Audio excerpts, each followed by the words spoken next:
pledge allegiance. Pledge allegiance to the flag of the United States of America and to the republic for which it stands, one nation, under God, indivisible, with liberty and justice for all.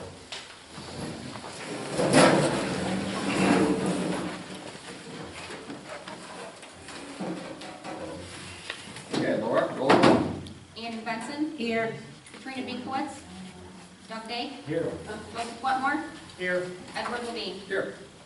First order of business is our resolution adopting local law number 4 of 2018, changing zoning designations of 4 parcels by zone boundary adjustment and updating official zoning map accordingly.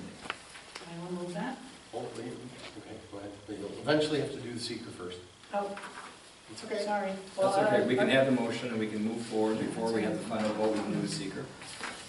I think you should tell public when they're going to be allowed to speak on various things, so they have that understanding. You know, we don't have that on here, do we? No. How about if we do this after this resolution? Oh, I'm fine with that. So that way Katrina can listen to it too. I think that's important, whatever anyone has to say. Well, we'll just play it by ear. If she's not here, let's move on to the next one. Yeah, I How's that? understand. Okay, that's a good point, Joe. We should have, even though it's a working meeting, we try to incorporate both of this, so nothing open-minded with that. So we have a motion to accept this. I'll second. Okay, any further discussion? We're going on a secret, right? We are. Okay, so Guy, it's Guy time.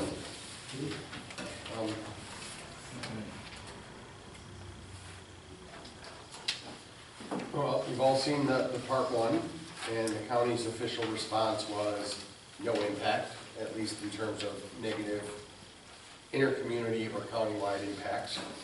It is really only it's affecting less than 14 acres and only 4 parcels that are basically just being zoned to match out with their neighboring parcels.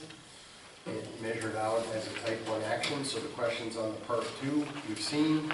They are, will the action create a material conflict with adopted land use plan or zoning? Guys, can we back up to part 1 for a second? Yes. Question 2, shouldn't it have the county 239 as another government permit required? According to the county, no, but I do list it there sometimes, Okay. because it's not, they consider themselves an interested agency and they don't issue an approval, they issue a review.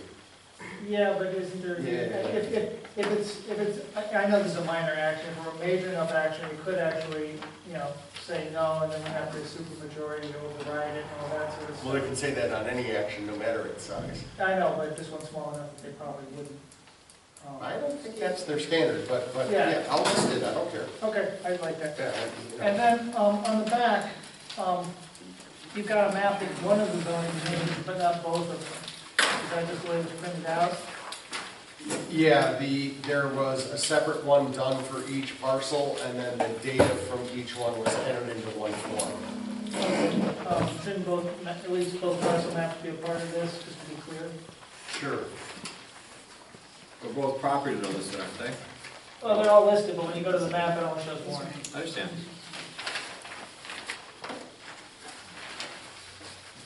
Okay, those are my concerns on part 1.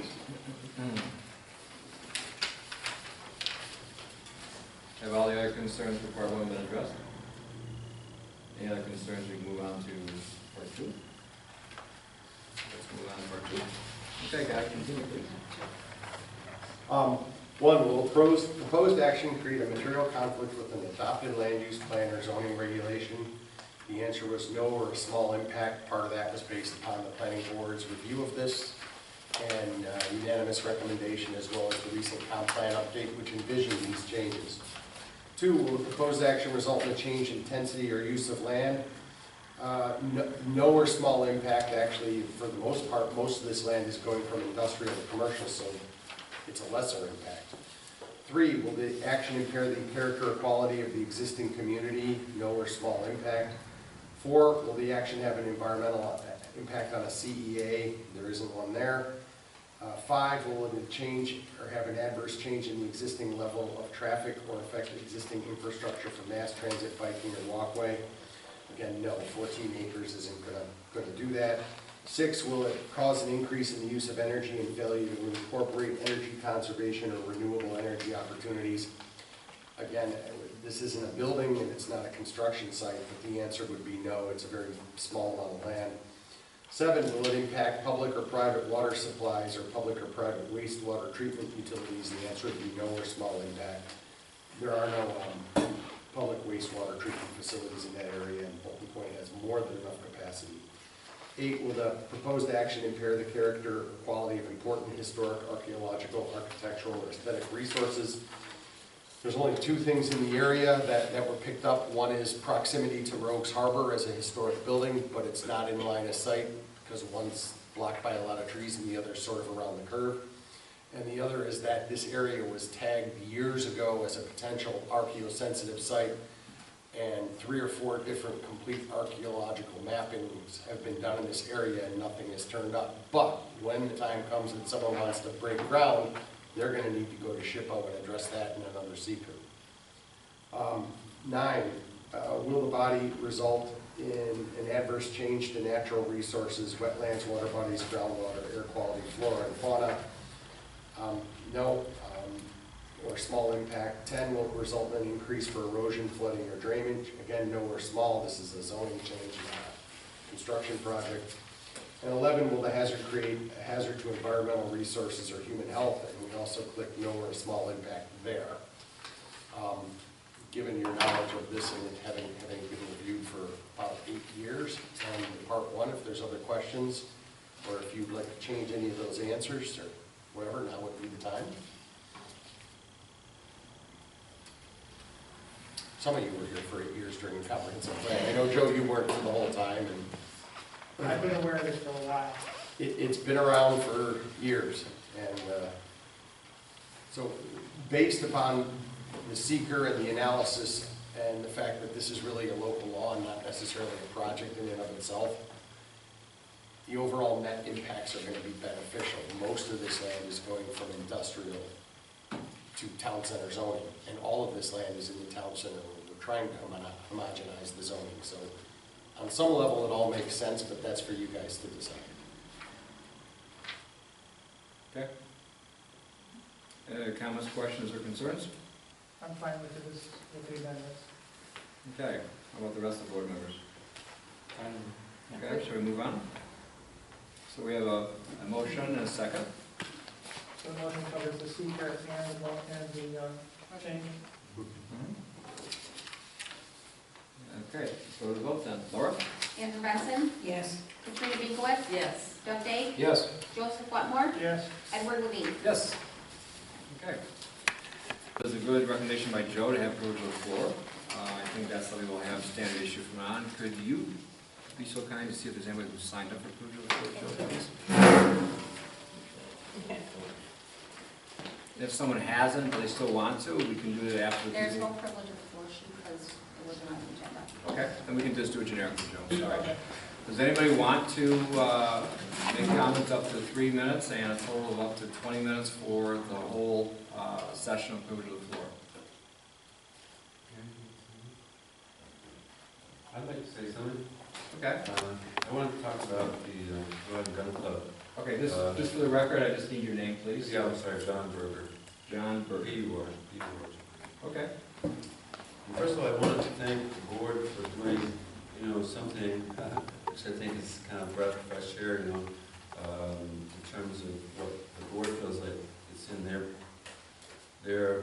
court in terms of what each group agency feels like it's possible for them to do. And I feel like so far, town board is the only one that's acted, and I know many of us have been in touch with both the DEC and EPA, and they just kind of play this game, pointing their finger back and forth at each other, and it's very, it's demoralizing, but in a way, it's also a very important educational thing for all of us, because I feel like you could step back and say, well, I tried, I contacted them, and the latest thing that happened is that Barbara Lipton has sent a letter to P. Lopez from the EPA. I guess the hope is, well, Barbara Lipton is a somewhat of a higher, she's more of a known person, so the kind of thing that she might say might get more traction than what a citizen might say, or a neighbor might say, or somebody that lives in this county might say, which already to me is a little bit disturbing. You know? We need special people to come and speak for us, because we can't, speak for ourselves, because when we do, nobody pays attention, right? I appreciate that you folks have been, I feel like you're listening, and I feel like something that I think is important for me to understand, and to understand then what would be the actions that we can take on this, is that the EPA, one of the things that people who live in the Falls have been asking for is for the EPA to enforce their consent order. And there's 3 documents that we've seen so far. And I don't know if you folks have read these things. There's the EPA consent order, there's the stewardship plan, and then there's this thing, which is called the best management practices. But I don't know if you ever heard, like people sometimes say, the so-called. I would say this is definitely comes out of the category of the so-called best management practices. And so the EPA is telling the gun club that they should follow these best management practices, but EPA totally ignores the best management practices which they themselves have written. So this is a really bizarre situation, and I don't know specifically if you know what I'm referring to at all, but I think I referenced this the last time I spoke, down at where were we, at the village? Mm-hmm. Yeah. And I think it kind of went over, it's like, well, I don't know what he's talking about, it just sounds kind of bizarre. And it is kind of bizarre. So I feel like maybe I can just read a little bit of what this says here. So it says, under this, first of all, it defines best in a way that I think many of us would not define best. I'm going to run out of my 3 minutes before I can even really get going here. But best for many people means like a good job, It doesn't, to me, best implies that you're trying to do something better than better, but not nothing, And I feel like this is sort of like a cognitive dissonance to me, It starts getting me kind of riled up, I feel like it's really, if people read what this says, I think they would say, this should really stop, So it says, for example, on the first page about what best means, it says, leaded outdoor ranges may pose in certain situations a threat to the environment. If best management practices, including reclamation and recycling, are not implemented in a timely manner. It says later that gun ranges that are shooting into water, into wetlands, bingo, have a higher, bar, but they're not even enforcing that. So it says right here on the first page that it should be implemented in a timely manner. In 60, how many years are we talking about? 50 years? It's never been implemented. So the question is like, well, why am I telling you folks? Well, who else? Everybody needs to know about this. I feel like whether you're on the town board or wherever you are, but you have a little bit more, like as a group, some seemingly like something that has perhaps a slight bit more credibility with the EPA than any of us might have.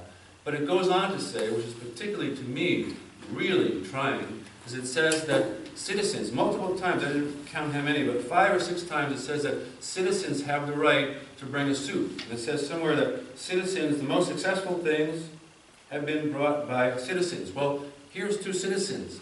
Do they have to wait until they're being threatened with lead in their yard, and then they're supposed to bring a civilian suit?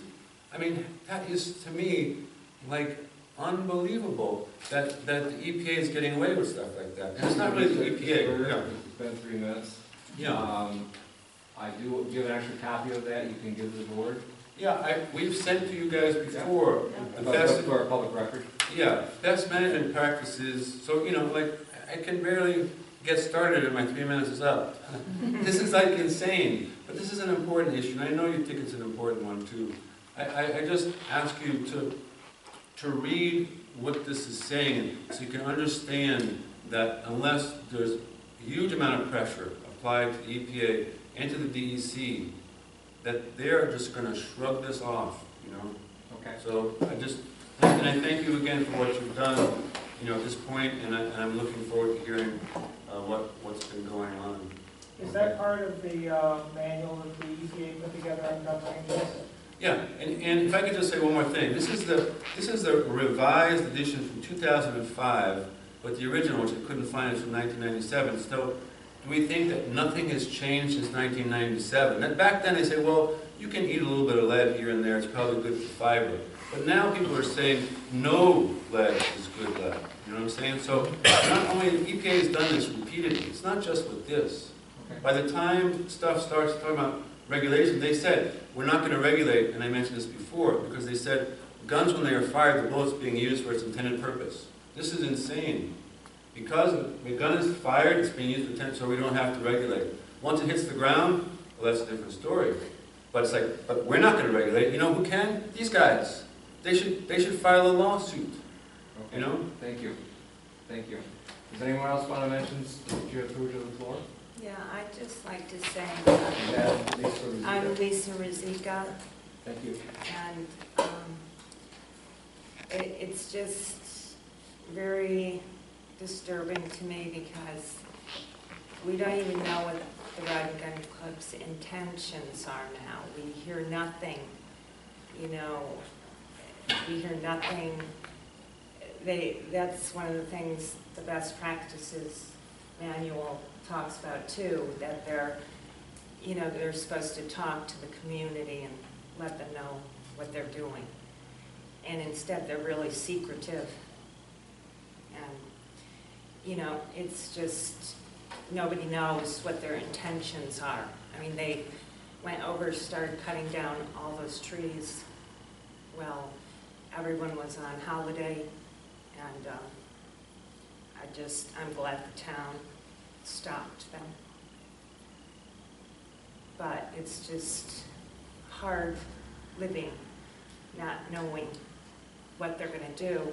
So I appreciate knowing when you do your update that's on the agenda to find out if you know, are they proceeding on any, I don't know, they have to get permits so they can go ahead and do evaluations, or, you know, where do we stand here? It'd be really good to know. And I really appreciate the stop work order. Okay. Good. Thank you. Anyone else want to share their 3 minutes or put the floor? Okay. Next one is the resolution adopting the updated sexual harassment policy. My apologies to the board that this is such a short notice for what we have to deal with. It was in August 23rd, I think, when they first came out with this, and there's been a accelerated creation of this, plus waiting for the feedback, right, guys, as far as it goes, public comment period? The governor's office didn't actually finalize the documents until yesterday afternoon, so I checked their final version against the version from the Department of State and the Department of Labor and the Division of Human Rights. Nothing changed all that much materially, and since this is a preliminary policy to adopt, and then we should try to integrate it, in my opinion, with workplace violence and personnel policies, I think adopting it as a first step is the right move to meet the deadline, as well as to make the public declaration that's required by state law. I like Ed's suggestion of having a committee that we form, just like we do the workplace violence one. I would think that committee could serve both Oh, roles. yeah. They're already, sexual harassment is part of workplace violence. Yeah. So, you know, a third of the regulations or requirements we already have. It's the newer ones, so that's what I'm saying. I think keeping this all integrated into a useful whole with a governing body, keeping an eye on it, making sure the training's going on, I think that's what should be implemented. How to get there, and considering that the regulations don't even exist yet, I think it's going to be step by step. I don't think this is the final discussion on this, and as we said, because of our time crunch, this is by October 9th of this year. I commend you for doing this quickly, and yet I think you've touched on the highlights that we need to address today. One of the things I'm working with Bolt Point, because they go through a similar situation as do a lot of other different municipalities, is that the person that we have to do our workplace violence is not certified, and should be certified later to do that also. It would be nice to do both in the same day, considering we have to get all our employees in the same area to do that. Whether we can do that or not, a couple of factors will be what time period is for this. Are they going to be out the whole day? Well, to get the whole highway crew in there in the middle of winter is a little tricky because of so many different factors. Do we have to do 2 separate sessions on that? Does that qualify? Do we blend this together and make one big policy that covers both with a section A and section B? Those are things for the board to discuss. But once again, to move forward with this, I don't like to rush into things, but unfortunately the sense of urgency seems to be that we need to address this now and then thoroughly address it perhaps by the end of the year or moving to the next year. There's going to be other versions out there.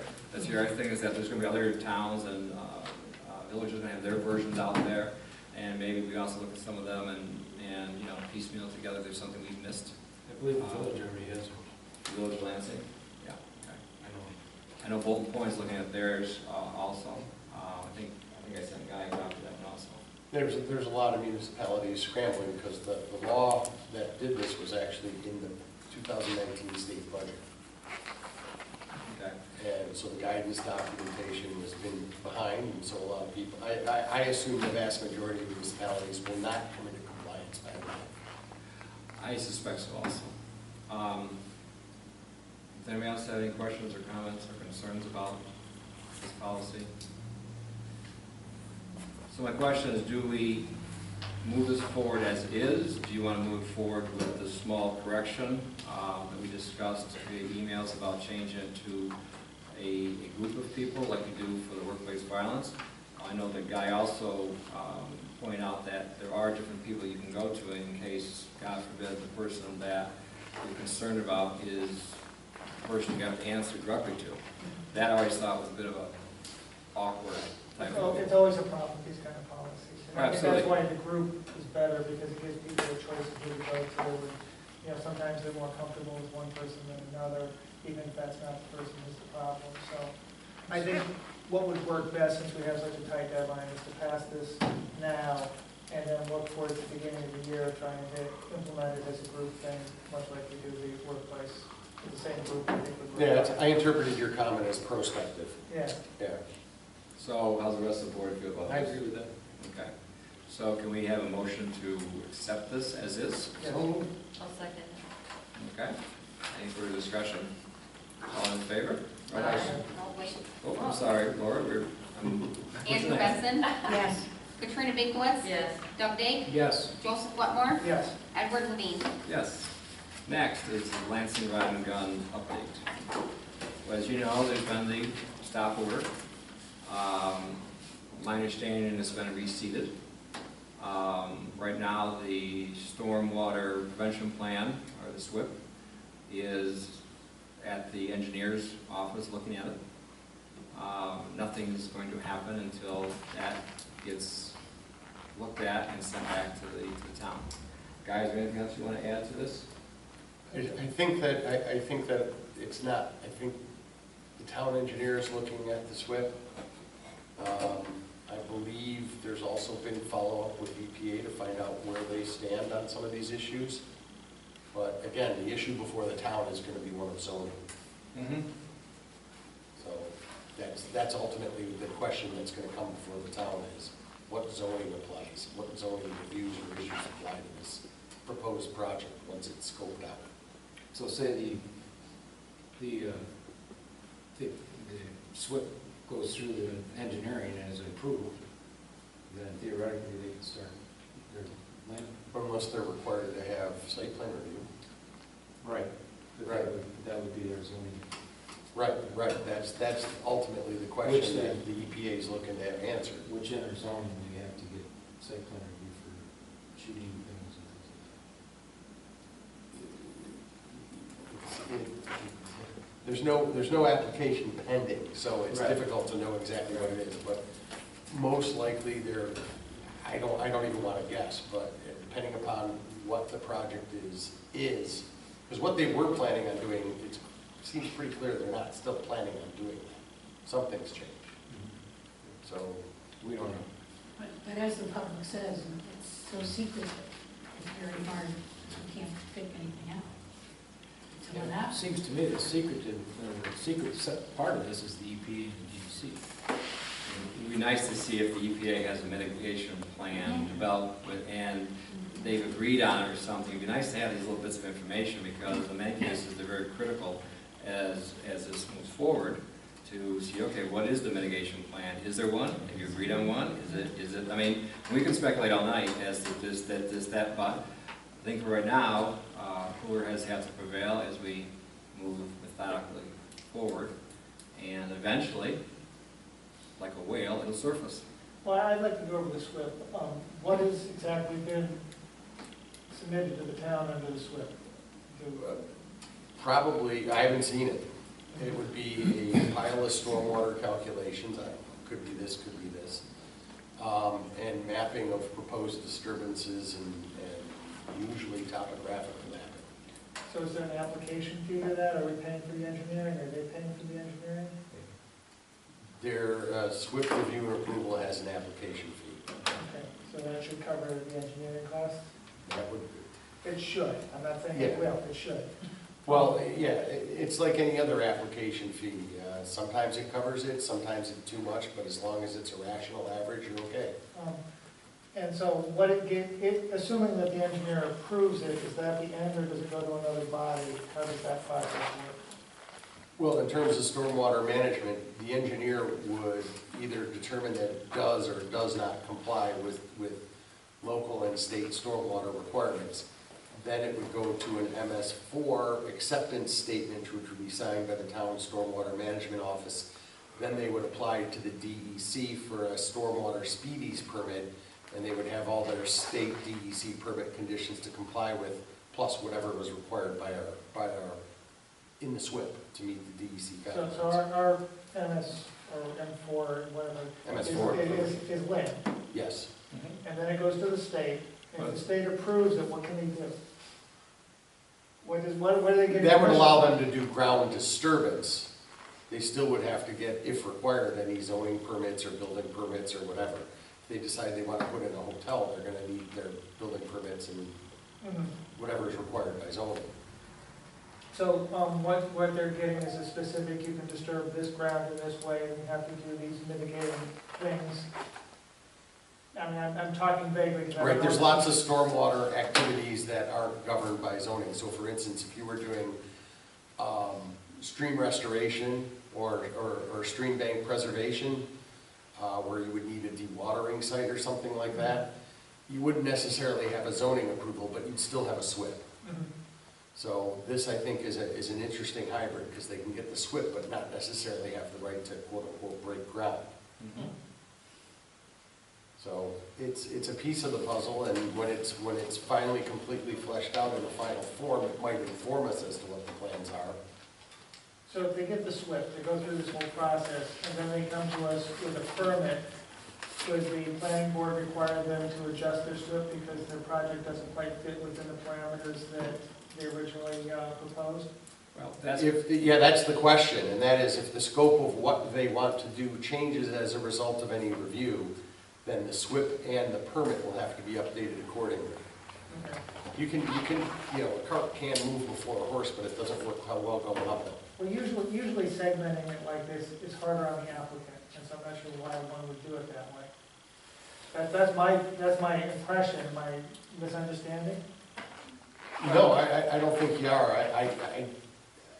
My ultimate confusion arises in that I'm not sure what, this is being regulated as an enforcement proceeding under RECRA by the EPA.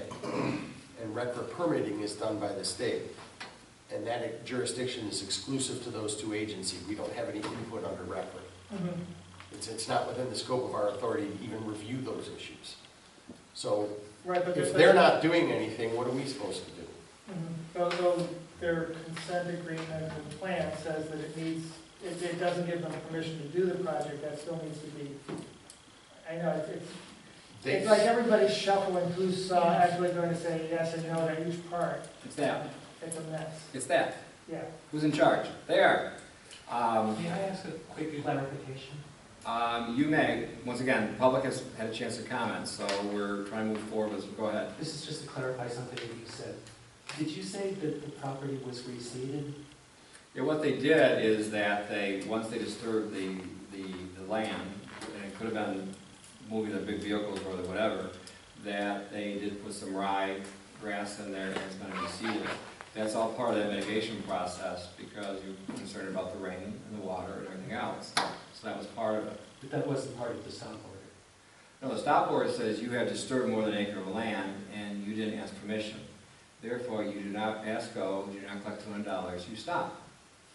And when you come back and do everything you're supposed to, then we'll have another discussion on how to move forward.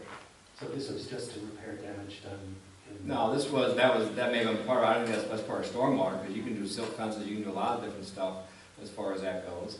But what this does, maybe they did it on their own, I don't know. But a lot of times that's not the order of a stormwater. Usually the stormwater plan is, okay, you're above your neighbor, you put it in a driveway, okay, the water's going to go down the hill. What are you going to do to mitigate that? That's usually what happens. What happens when people build things, let's say hypothetically, this is all hypothetical. Somebody builds a deck without permit, and somebody finds out about it, like our code officer, not to be able to go on the property, let's say he sees it from the road. Okay, well, do you have a permit? No, then you need to stop until you do. And once they get the permit, and everything is where it's supposed to be, then they're allowed to proceed forward.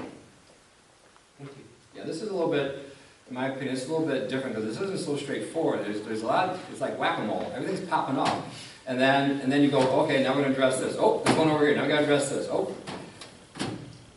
I'd just like to, sorry, I don't want to take... Okay, go ahead. I feel like this is important.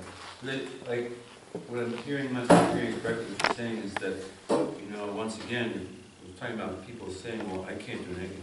But the town, to me, the actionable thing that I could suggest, just personally, is that both the consent order, if it means anything, and the stewardship plan, if it means anything, they both say that the community has the right to participate and to understand what's been going on. And the EPA says that, and the stewardship plan is co-written, it seems like, by the EPA and the gun club, and that has not occurred. So to me, I would say, my suggestion would be that the town can and should ask the EPA, not just to clarify it, but to provide an opportunity for the public to actually come together and see and hear what's going on.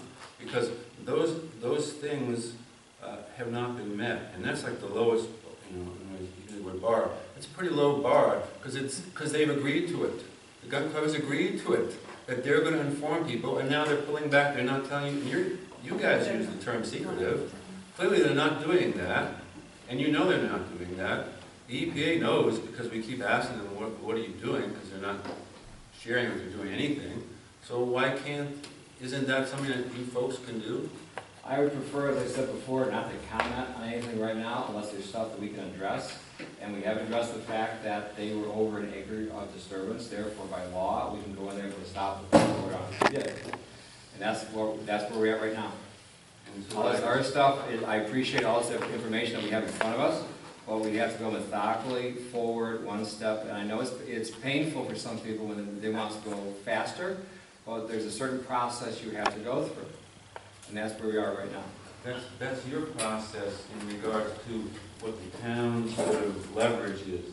But what I'm talking about is a process that also applies to you because you're also citizens of this town and representatives of the town. You were elected to represent the town. And if 100 and something people have signed a petition saying they want something to happen, and you say, well, we can't do anything, you could represent the town to the EPA just to tell them, look, many people here don't understand what's going on, and they would like to know what's going on, and they'd like to have an opportunity to be educated and to weigh in on something that's going to affect them and perhaps people for generations to come.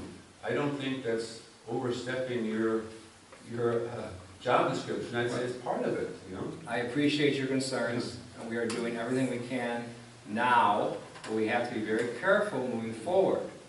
And once again, We have to do our due diligence when the time arises. We've already done that once when we saw that over an acre was disturbed. I can't think of anything more convincing than when you stop them from doing it. They can't do anything now. Right? End of story. End of story. They're not doing anything. Right. And they won't until they follow all the rules and regulations. I know that's good, that's a stopgap thing, but we're talking about something of a much larger importance than just that. I totally concur with you. I'm not arguing with you, Ed. I think what you've done is good. I'm just asking you to go one step farther. I don't see how that, opposes what you, I don't see how it contradicts what you're saying. So basically what you're saying is you would like us to encourage them to communicate with the community Yeah, whenever they can on an ongoing basis, because yeah, it's affecting your lives. that's right. And I would say even my ask would be actually to have a meeting. I was here when Ed Guster was here, and he might not like to be here and talking in front of us, because you have to then, you have to be able to like stand for or sit for what you're saying. I think that would be an ideal setting for EPA and anyone representing from the gun club that wants to come together and have a discussion. I think we have, that's how things, government, that's how democracy is, I think, supposed to work, We absolutely want to be advocates for the right thing, but we have to do it in a way that is proper and legal. So we have steps we have to take, which some of them we can't explain, because they're just process. But we hear you, and if we can, encourage them to have a community discussion. I'm sure we will Yeah, please. I don't know. follow through. And if we get an application before us, there will be opportunity for the public to comment on that. Yeah, I'd like to ask, what is the process as far as the town goes? Assuming they get their permits from the EPA and the DEC and their storm water is all good, what do they have to do? Well, first of all, they would apply for a building permit, if that's what they want to do, if they want to build something. And then they'd have to go through zoning, okay, through a zoning officer to go through and see what applies, what doesn't. It's like anything else. I want to build a hotel right here. Well, it's not zoned for that. You can't do that. If it's not allowed, then you can go for a variance from the ZBA. So there's different avenues you can go. And what we wait for is the next step. The next step is for the Rod and Gun Club to make the next move, and then we can address it accordingly. It's a waiting game. So they have to get a building permit and possibly a zoning variance. They have to apply for a building permit. A lot of times building permits aren't permitted in certain areas if those buildings aren't allowed there. So there's a whole many different, I'm talking generically now. There's a whole different variety of different things that can go on depending on what the zoning is and what the building permit states. And I think all that is a little bit premature right now. Right now, we're waiting for stormwater. And then from stormwater, we'll see what the next move is. And that's where we're going to sit right now. Who do they apply for to do that assessment? Who does that assessment for them?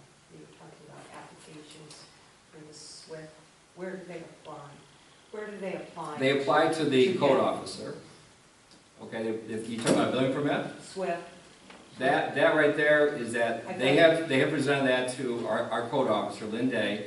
He Right. has moved it on to the engineering, which is what T.G. Miller does. They are our stormwater officers. Who did that assessment? Who does the SWIFT assessment for them before that, and then they give it to? The stormwater protection plan is done by their engineer. Okay, so Okay, they're they employed. hired an And they say, okay, we have Okay, concern yeah. about this, how are we going to mitigate it? Okay, here's our plan to mitigate it.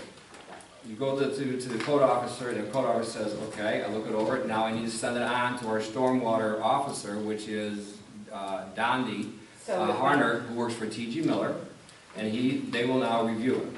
Now we're waiting for them for their results. When Lynn reviewed it, did he review it in a way that such he has to approve it and then move it on? No, he or sends it just on. looks at it and sends it on? He sends on the recommendations because it's the stormwater officer that sees, is this plan viable, or does something need to be done? Here are my comments, here are my suggestions. These things may be appropriate, these things might not be appropriate. But that is what they do as we move on. Is there a? When shall we hear from the engineer? When, timeframe on what the engineer approved or no? I hope they have something in 2 weeks.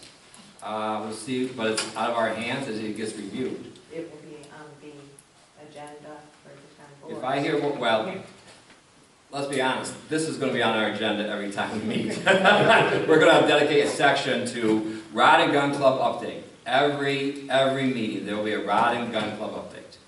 And maybe there's no new news today or something, but it's like privilege of the floor. It's gonna be on every time we have it, so that this won't just all of a sudden just be forgotten, okay?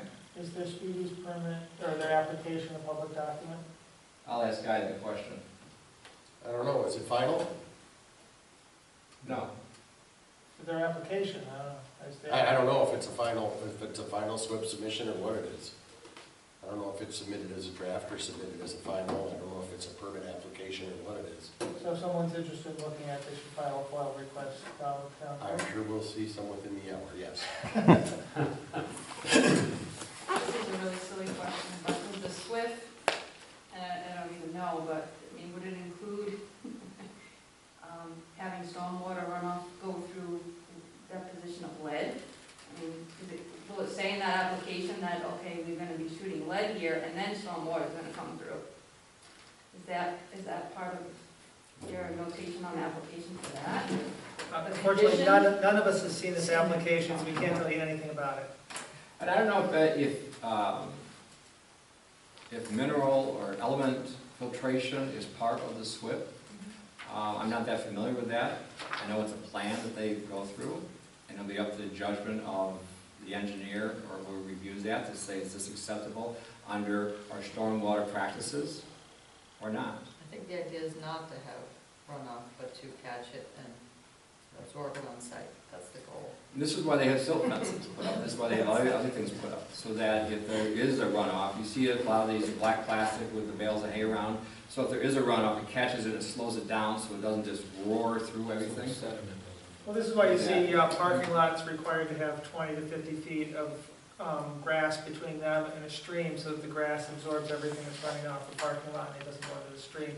So there's all kinds of mutations depending on what they're asking to do and what the potential problems are as a result. But having not seen what they're asking to do, everything's speculation as to what they're suggesting. Will probably help with that. If there's no Right, other. so it can land on our property. Well, I mean, Doug's been through this many times as a contractor. He probably has firsthand experience as far as how these silt fences and the stormwater practices. Well, basically, it stops the water enough to let the sediment settle out, and then the clean water moves on.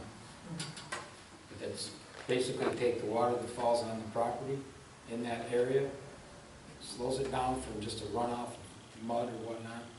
The sediment settles out, and the clean water is able to move on. I was being slightly sarcastic, because my dad, the bales No, are this gonna is all border education my for me also. property. This is all good. where it runs down the bank. Okay. So having said that, we'll be moving on. Wasabi. Guys, is there anything else we need to talk about? We know we had our wasabi meeting today. Thank you. You're welcome. The Water and Sewer Advisory Board. We just need the I. We haven't figured out what the I is. Is it Kimo Wasabi? Kimasabi. Kimasabi. When I saw that. Committee, right? Committee of Water and Sewer Advisory. Or is it actually Komasabi? We need an I. Hope I didn't insult anybody by saying that, right? No, we don't need something. No, most of it was just housekeeping. This is the only thing that really we thought the board might be the heads up on, because it might be coming. Okay. Let's move on then. Budget. What did you want to talk about? Lansing Station or no? Yeah, we can mention briefly. I mean, I mentioned briefly before about the Lansing Station Road extension. It's probably a new district. And out of 50. 49? 49 out of 50 said yes. It's a little nicer. So now I think it's a matter of, at the next meeting, perhaps, we will talk about the map plan. Authorize the map planner report. There's a whole lot of reasons. Can you guys take the conversation outside, please? Thanks. There's a whole lot of reasons why the Water and Sewer Advisory Board supports this particular district. It eliminates lakeside and lake source water supplies. It provides water in an area where it's bad. It extends municipal services in an area where they're needed. The downside is because of the railroad crossing, that the cost is very high, but all of the residents have been told what the cost is, and a high estimate of what the cost is. And 49 out of 50 have said absolutely yes, and a big part of, right, some of them have said yes, why isn't it here already? Truth be told, 2 years ago, the number wasn't that high. But the toxic algae, boom, big public health issue. So that seems to be one of the movers and shakers. So the risk is that the number's high enough at $1,500, $1,600 that it might not be easy to get past the comptroller. Oh. But that number could go substantially down if the alternative construction crossings for the railroad come into play.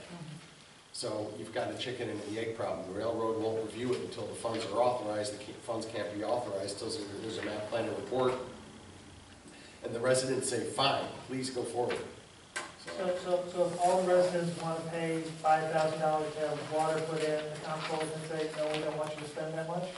Because of a certain- They have the right to do it, but we've had districts that were farther off the threshold than this. One that was more than double the threshold. And they submitted a petition signed by every landowner saying, please approve this. The comptroller said, okay. So a 98% yes would probably hit the same. If it stays at 98%, yes. But that, I mean, that's why there's a 75% ballpark rule. And that is, it's easy to say yes to a future cost, but when it comes time to write the check, sometimes the yes doesn't survive.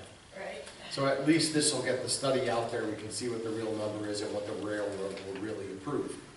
I just didn't want the board to say, yeah, we're gonna do this, and then, why didn't you tell us there was a risk that we were outside the comptroller's threshold?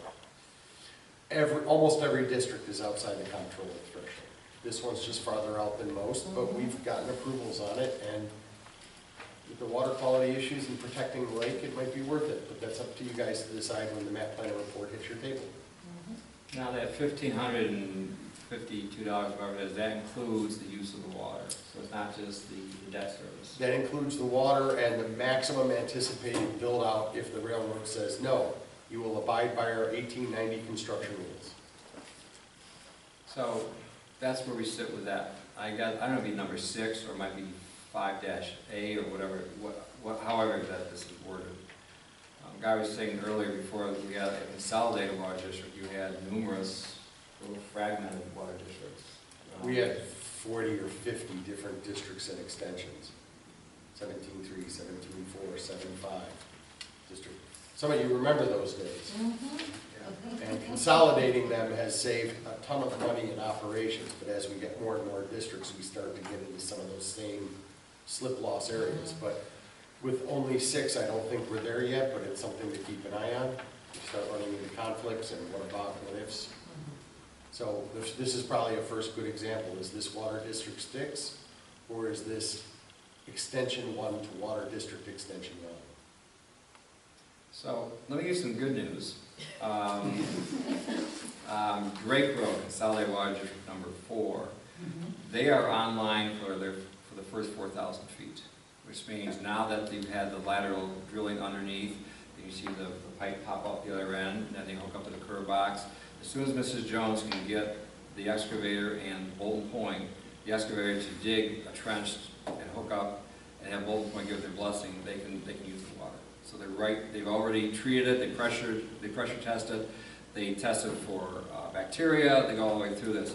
And that 4,000 feet, if you're at the fire station on Auburn Road, you go around the corner and up towards East Shore, so they're well on their way up to East Shore. But that's people that can get online now. Then hopefully by next week they'll have... These are hooked up to the houses at this point? No, but as soon as they do. But the line's available. It's been, health department permit's been issued. Okay, so they got They a can hook up they got a tomorrow. valve sitting there that they can hook up. Right. and they just need to run the pipe into their house. And sometimes they don't, sometimes they run it right to their well, and they hook up the line there, bypass the well, and they can zing it right in there. But anyways, that's what the good news is. They hope to actually have the main line connected by the end of next week. Mother Nature wasn't very cooperative these last couple of days, and they got pounded pretty good. And so did the people doing this, that we awarded the contract to Robinson. If you ever have a chance to see that machine, I put a little bit on Facebook where they literally just, I mean, Doug knows more about this than I do, push a pipe or a bit underneath the road. Oh, yeah. It's just Yeah, it's amazing. modern ingenuity. It's just, you know, the old days you used to dig a trench and then every time you drove the road, boom, boom, boom, I mean, it's, you know, so. Anyways, so that's where we stand with that. Anything else you want to talk about water and sewer? Number 3 passed, my understanding by 10 votes. You want to give a little background on that or what the whole procedure? Because we got to follow the election. Yeah, the results were certified by the tally sheets, the election commissioners, the clerk, and it's all been filed. The Board of Elections as well as the county clerk. 7161 was the final vote. There was a ballot, there were some ballots that you could argue about. There were 3 that they didn't fill out the ballot correctly, so they were rejected by the election commissioners. But 2 were in favor and 1 was against. Then there were 2 people that purchased land after the assessment roll. They filed affidavit ballots and those remain sealed. They're not eligible under state law. I don't think that's fair, but that's the state law. And then there was 1 person who voted that somehow got a ballot without signing on the register sheet. They know which ballot it is, and they're pretty sure they know who it is, but it's potentially contestable ballot. But with a spread of 10, 1 that may be questionable doesn't affect the outcome, but certainly people are free to argue about whatever they want. So it's 7161, again, it's why you have to start at 75%, because you do get drop off, and it was about a 2/3 turnout for the vote. Or if you're out of town, there's no absentees. Yeah, well, it's state law, we don't. I know, I explained that to some of the residents when I was out there. The system is broken and it should be updated, but we can't override the election law. So have the residents been notified? Do they know that the election went? I don't know it depends on what you mean by notified, but there's been newspaper articles and public postings on the website and filings in multiple county offices, but if you mean, did someone send a postcard to each and every resident, I couldn't answer that. And is there a time period we have to wait for someone to challenge the election, or can we move forward? There is a challenge period. I forget exactly what it is. I think it's 30 days, but it's sort of a moot point because we still now have to go through the comptroller approval process. Okay. So there's a We're lot. not waiting. We're not done, regardless of the outcome of the election. It's just one more step in the process. I know there are those that would like the process to go much, much faster, but we have to follow the process to get the approval. Sorry, I think I heard that earlier tonight. No, I mean, I'm going to start working on the comptroller's application next week, and it's going to be, you've seen them before, this one's going to be thicker because it's going to have the election material in it too. Well, you've already done it for number 5, right? 5's already filed and under review. Okay. It's still in, I think it's still in the administrative side, it hasn't gone to financial yet, so it's still in stage 1 of comptroller review. Okay. But I think it's going to go through. So instead of printing this huge thing out, maybe we can print one out and pass it along to the board members so we can read it on paper, those that want to, or not. I make 3 copies, I try to make 3 original copies. 2 you have to file with the state comptroller, and 1 I hold in reserve. A, in case it's needed, but B, because when bond counsel says, I need an original copy of everything, I say, here, and it's done. Trying to go back X number of months later and recreate or reobtain all those original documents is time and money wasted when you're already putting it together. Make a 3rd copy and be done. So that's where those go. So it's up to you guys what you want to review. I can PDF it. It doesn't go through most emails, but I can have a copy left in town hall and we can all go in and. Yeah, I'd like to be able to look through it, but I don't want to keep printing copies out needlessly. For a state that wants to preserve its trees, some of these rules are a little baffling. Because I don't know what no offense, but I'm not sure what a bureaucrat in Albany has to say about what is an appropriate water district in Lansing. How do they know what the public health needs are and the water district needs are in Lansing? There is a legislative body that was given authority to make that decision. It's called the town board. So I'm not sure I understand why an administrative review has to happen in Albany, but that's the rule, so that's what we do. Sounds like you want to pursue the Albany. I would be happy if they just, I would be happy if they just updated town law to get it into the 20th century. Well, and to backtrack here, it isn't so much that the town board approved it. You had people passing petitions, the numbers right out in front of them. It was totally transparent. You had the Water District Advisory Board look at it and say, okay, we have 75% canvassing, we understand this. Then it goes to the town board so they can approve the money for the map plan report.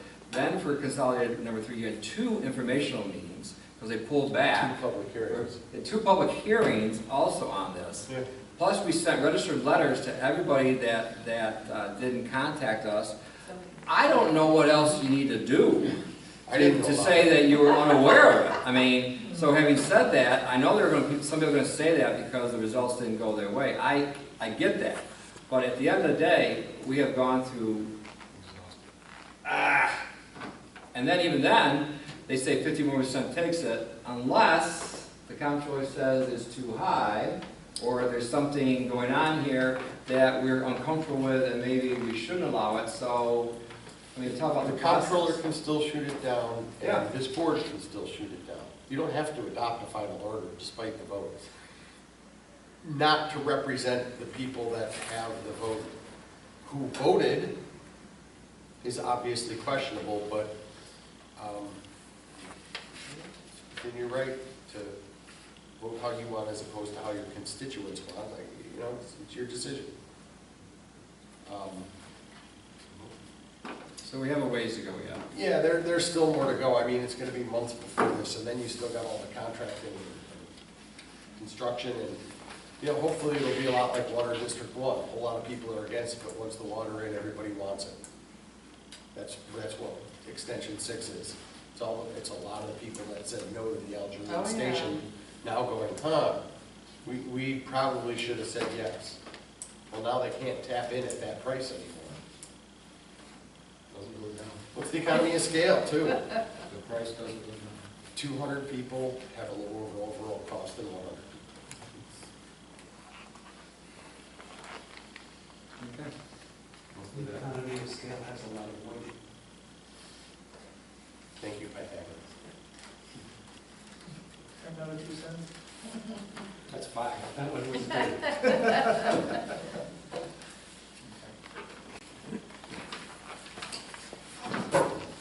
So we had some comments. Let me just give you just a little educational time. My goal is tonight is to get something that would be the preliminary budget tonight. Because without doing that, we can't put this online for people to comment on anything else. And my goal was to actually present this to the board tonight, the tentative budget. We were, I think, a little bit ahead of schedule, which is good. We've had some good conversations with that. But at some point, we're going to have to set the public hearing because we're going to have to pass this thing probably at our first meeting in November. In your magazines that I sent you, it's pretty specific what we have to do.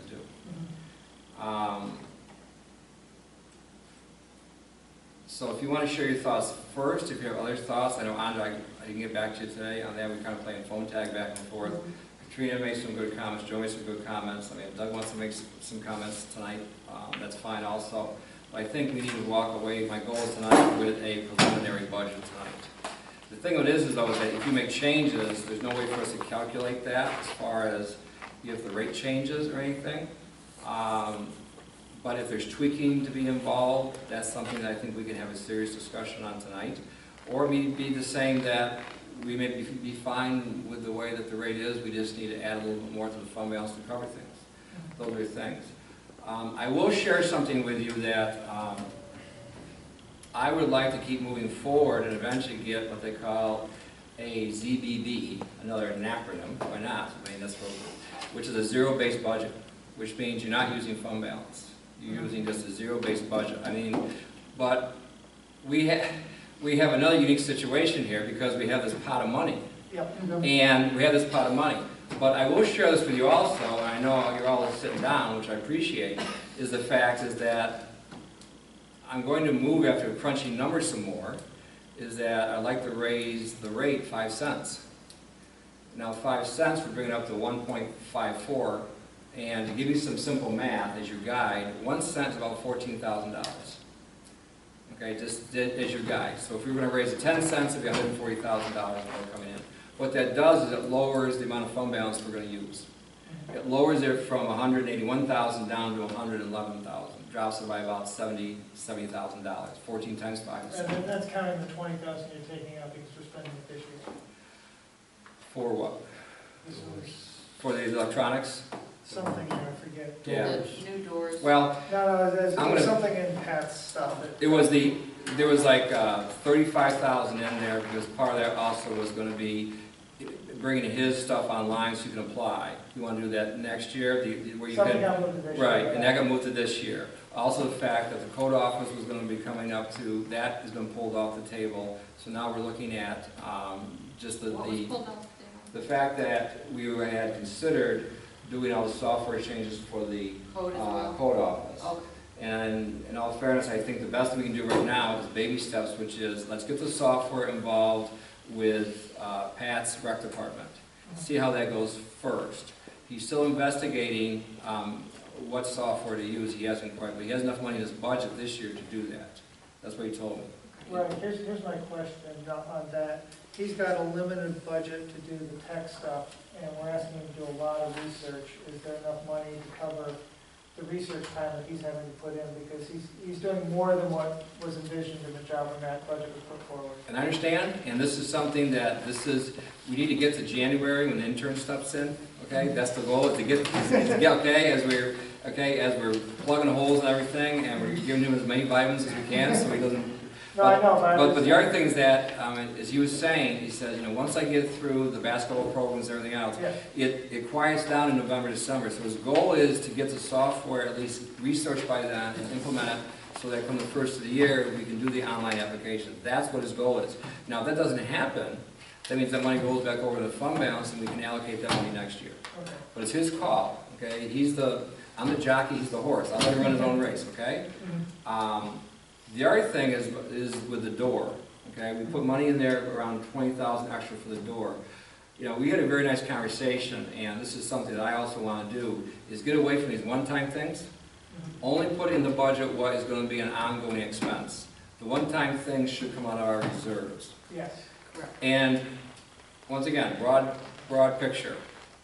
Hopefully, I'll use the word hopefully now, Cornerstone gets the building permit on Halloween. They cut us a check for $337,500. You gonna dress up for this? You can dress as a banker. So having said that, that's what the goal is, and we're working very hard to get there. I mean, later's now, and the emails are flying back and forth, and everything is like, you have this, you have this, you have this. This is why we had that right of way we voted on last time.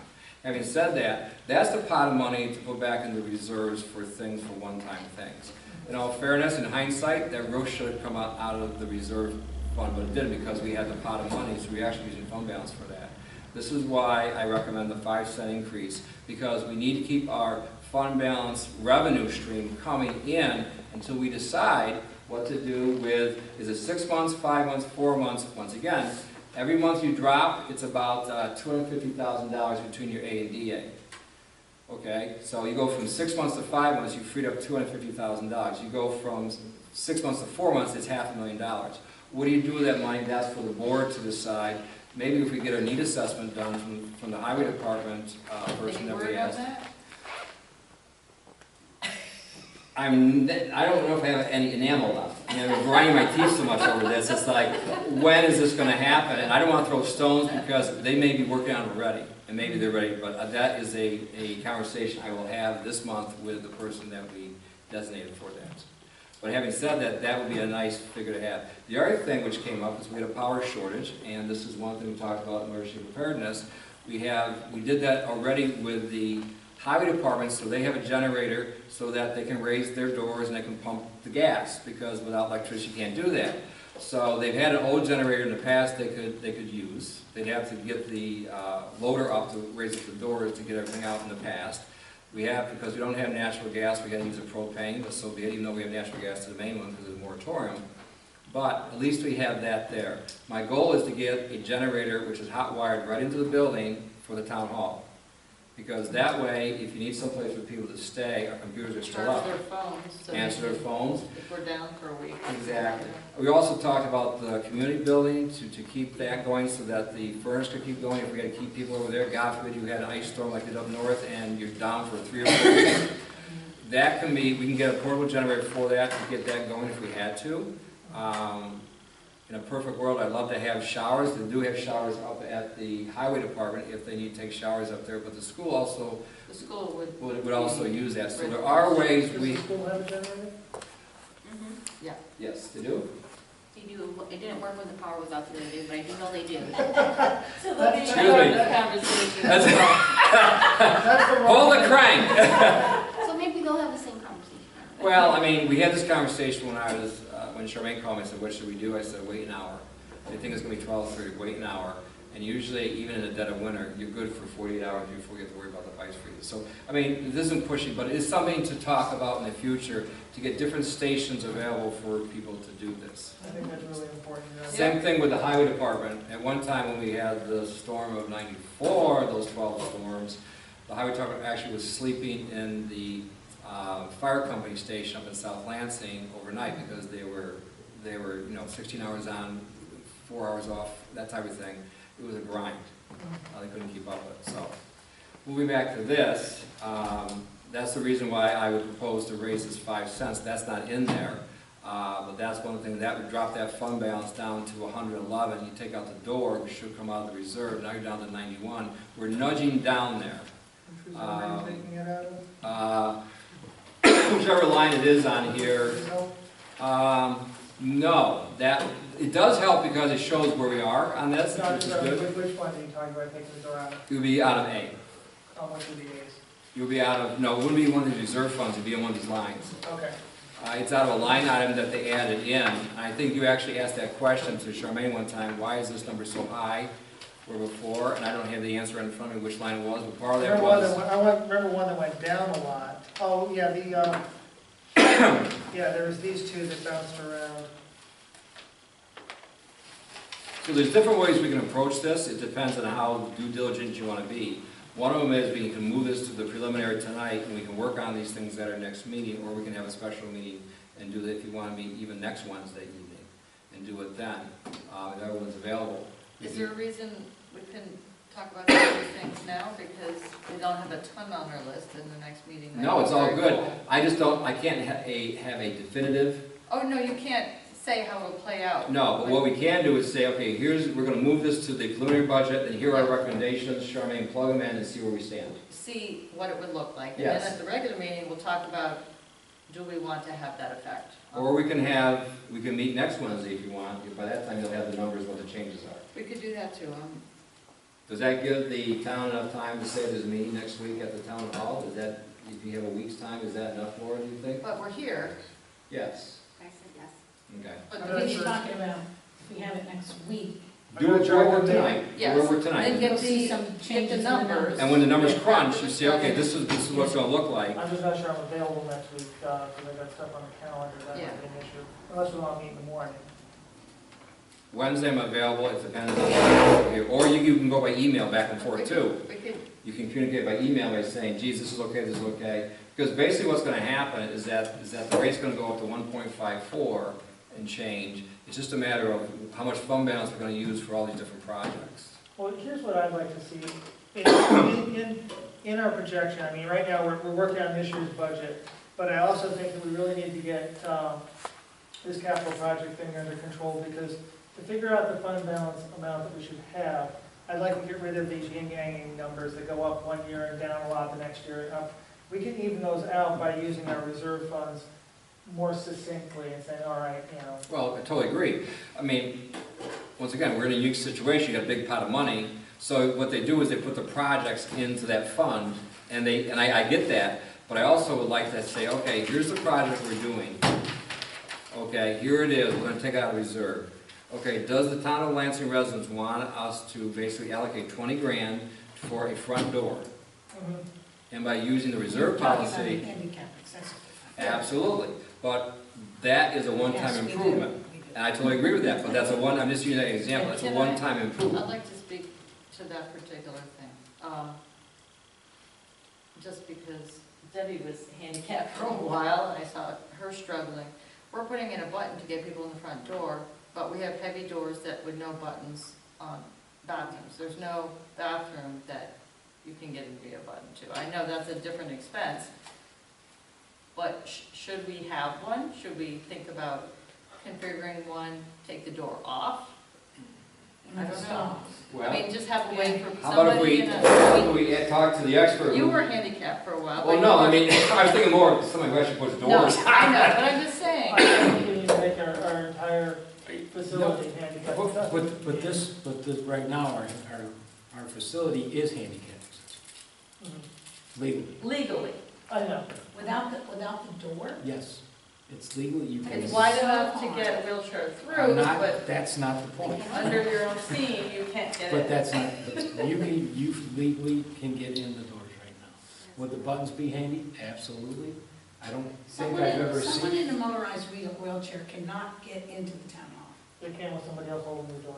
Yes, And but that's if the they problem. wanted to come themselves, they cannot get into our Right. town. Exactly. What I'm saying is I it needs understand. I ADA. understand what you're Right saying. now, it needs ADA. I don't think he's against it. No. I'm not against it. No, I'm it's just just saying- right. No, I'm you're right, telling- you're I'm right. telling He's not against it, I think it's more of a procedure, how we move to a methodical way of one-time expenses, they go through a reserve policy, Mhm. and the reserve money's there to do that. In a perfect world, we would have had $200,000 That's a capital upgrade. in a capital upgrade to go to the roof. In a perfect world, we would have had that, but this isn't perfect.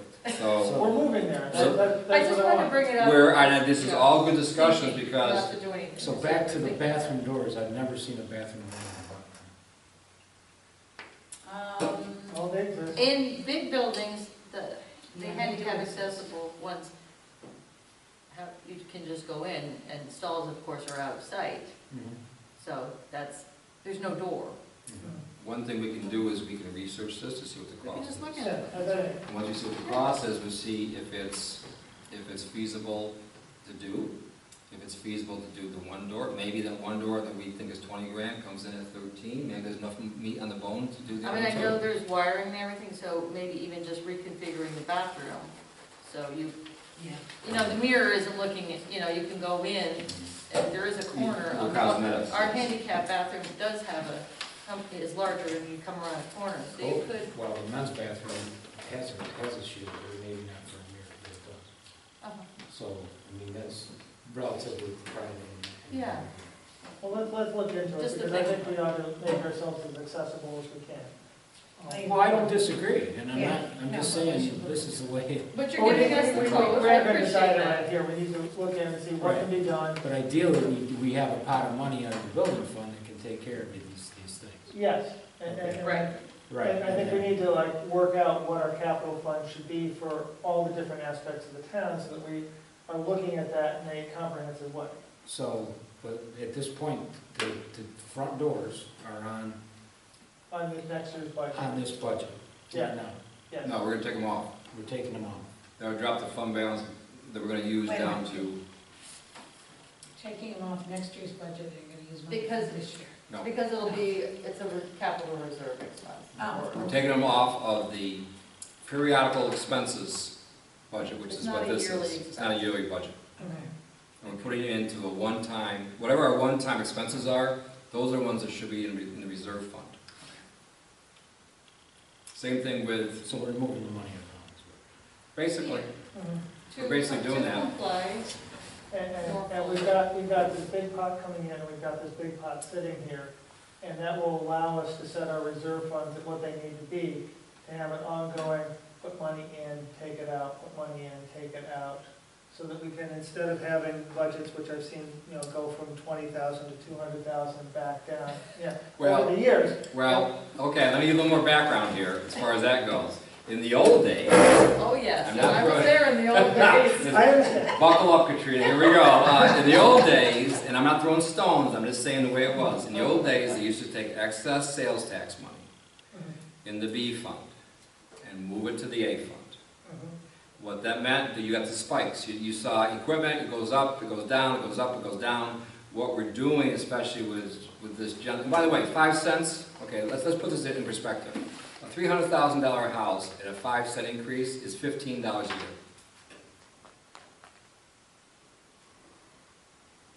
It's $15? And I'm not gonna say $15. No, I just. Yeah, and I'm not being smug, I'll never say it's only, I'm gonna say publicly, I'm sorry. I'm sorry we have to raise it 5 cents, because I treat this very seriously as a last resort, but I see where the trends are going here, and the trends is that as we keep our equipment up to date, those trucks lasting 14 years, rotating them one every other year, we're on a cycle for that, they're not cheap. The rest, we have other equipment that comes out of different funds, like the skid steer with the rubber tread. Go down to Drake Road, you'll see it right there, because that got paid for by the water district, not because it's the only water district it's used for. So I think we got the right money, the right funds, paying for the right stuff. Once again, I'm not throwing stones at people, I'm simply giving you history. That's why you see this massive pile of money come dumping in here and here. We try to be a consistent line to say, okay, equipment is for the A fund, let's say it's $100,000 every year, or the DA fund, or whatever. The other thing is that when you look at stuff like, small example, we're trying to put more money into the building fund. Well, geez Louise, as in one of my emails last year, we were pulling money out for the fund balance. Why are you putting reserve money in? Let's just take less. Trails were the same way. We're putting 15,000 in, which we're still committed to, but we had 6,000 for the trail. Let's put 9 in. Let's do something with it. If you're gonna, otherwise, why are you putting the money in? And I think we've done some great stuff there. And so go ahead. Well, it's like the dog enumeration thing. We every 5 years, we spend $5,000 to go count the dogs. What we should be doing is every year putting 1,000 aside, and then that 5th year, we spend 1,000 and we start counting over again, so that we spread that out to all the taxpayers throughout the years, because it's an expense that we know is coming up. And if we build for it and spend it, it evens out that line instead of having to jump up every 5 years and go back. So let me give you something to think about. If you put it in every 5 years and you don't designate it as a reserve fund for that, it goes back into the general It rolls fund. back in. So you can't just leave it in the regular. But if you look on the budget for the So you 5,000, put it in a reserve fund every year. if you want to do that, Yeah. keep in mind though that 5,000, on one end there's a revenue stream, on one end there's an expense. They always counter each other, as you know. So it's self-funding is what it is. It isn't that we have, right, with the licenses and everything else. That's why you get the 5,000 from the expense, because you get the No, I 5,000 see from what revenue. you're saying, yeah. It's self-generating. So what do we have 5,000 in dog reserve, or 15,000 in reserve for dog something? What is that? I don't know, I'd ask, once again, these are Like, great we asked questions. her, Send us an email, send us an email I tomorrow. asked her, she didn't know either. I think it goes to Deb Munson for that one. Okay. She might understand But what that is. it's got $15,000 sitting there, and I don't see any expenses that are coming off that, and if that's the case, we need to do something about that reserve, because it's people's money that's sitting and doing nothing. Totally agree. And I look that's- forward- That's one of your pennies. Yes, I look forward, yeah, well, I look forward to, plus exactly, I look forward to the email and the answer, because these are all good answers as you look through this stuff. So, Andrew hasn't said what you- Well, the one that I completely don't understand, and maybe you can help me, is the machinery, the equipment, What time is where it? you have, Okay, um, yeah? yeah, Okay. This is one of those that bounces around. yes, bounces up. And you're not talking about personal services, you're talking about the 30 The grand? 30 grand. Because, okay, see how it's Yeah. bounced around from 15 to 61? Yeah. To 191, that's where the B funds start to dump in, right? Until we got to 18 when I come into office, 16, we started to calm down a bit. Some of this might have been because we bought 2 things in 1 year, but Cricket doesn't need anything big this year, it's an off year. He's looking for next year for one of the big Tonkas. So next year, you're gonna have, in the 2020 budget, you probably have 100 grand come out of that. This year, he doesn't need any of the pickups, he doesn't need any of the rest of the stuff. We already, in all fairness, We gave them the single axle this year, which 60 grand came out of the A fund, so if that was next year, that would have been 90 or almost to 100. But because we had a little extra money this year and he had a good deal, we got the single axle for him. So some of these things, that's where I think we'll have more This seems so continuity. incredibly low. Oh yeah, it is low. 3,000. He's not getting much this year, because he doesn't need much this year. And you don't think We he'll already come, gave them much. you don't think he'll come to us and then we say, okay, we'll get out of the No, reserve? because you'll say no and so will Maybe. I. Maybe. But what I'd like to do There is. isn't much, I mean, once again, not to throw stones at people, but you can keep cutting your budget and not get equipment, and after a while, it's gonna No, come. no, no, what I think we do instead. I'm not saying you are, I'm saying that's No, I'm what, not saying. No, I want to do something different. I want that's to what say- we were addressing. Yeah, what I want to say is, if we're going to spend, I'm making up a number, 80,000 next year, maybe we should put 40,000 aside this year and 40,000 next year, as opposed to all of it hitting next year's budget and none of it hitting this year's, because we're anticipating it, and so we should be putting money aside for these things. All right, And evening out that number, I- so we eventually find we put 40,000 or Mm.